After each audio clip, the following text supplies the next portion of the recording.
Hello tout le monde, j'espère que vous allez bien. Je vous retrouve sur la bosse de Salgesh à Varennes qui sera empruntée durant le Tour de Romandie féminin 2024. Après avoir effectué 3 boucles entre Uvrier et Chipis, les coureuses partiront direction le Haut-Valais pour emprunter cette fameuse petite bosse déjà traversée par les coureurs du peloton professionnel, mais cette montée faisait aussi partie d'une cyclosportive nommée les Vins du Valais où ce secteur était chronométré, et c'est à partir d'ici que démarre le chrono.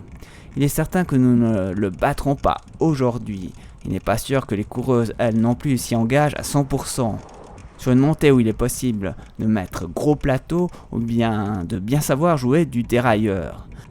Car si en ce début la pente est de 7%, à partir de Salgesh, il y aura un court replat, puis un virage serré et étroit sur la droite pour faire face à la majestueuse église de Salgesh. Les coureuses partiront sur la gauche de l'église pour attaquer un faux plat montant, et cela jusqu'à l'intersection.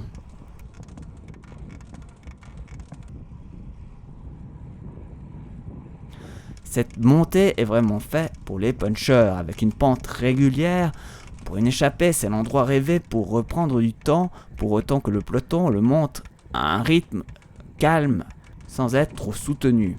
Car oui, cette montée très courte demande à faire de grosses relances à chaque sortie de virage.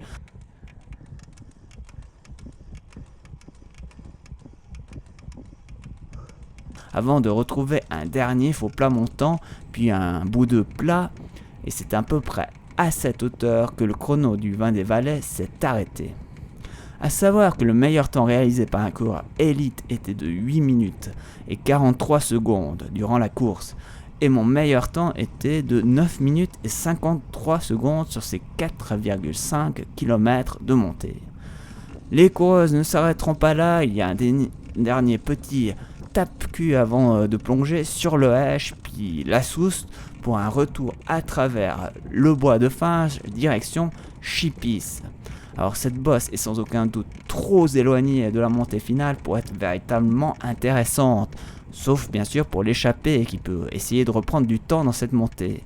Mais attention, le retour dans le bois de Finge peut être difficile, surtout sur une route vallonnée et souvent avec vent de face, pour ensuite retrouver le circuit, et cela jusqu'à Chalais.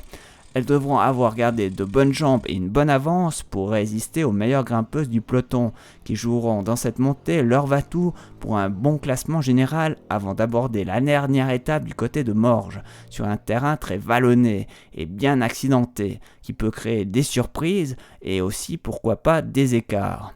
Moi je vous remercie de m'avoir suivi et je vous dis à très vite pour la montée direction vers Corin. D'ici là, portez-vous bien, roulez bien, salut, bye bye!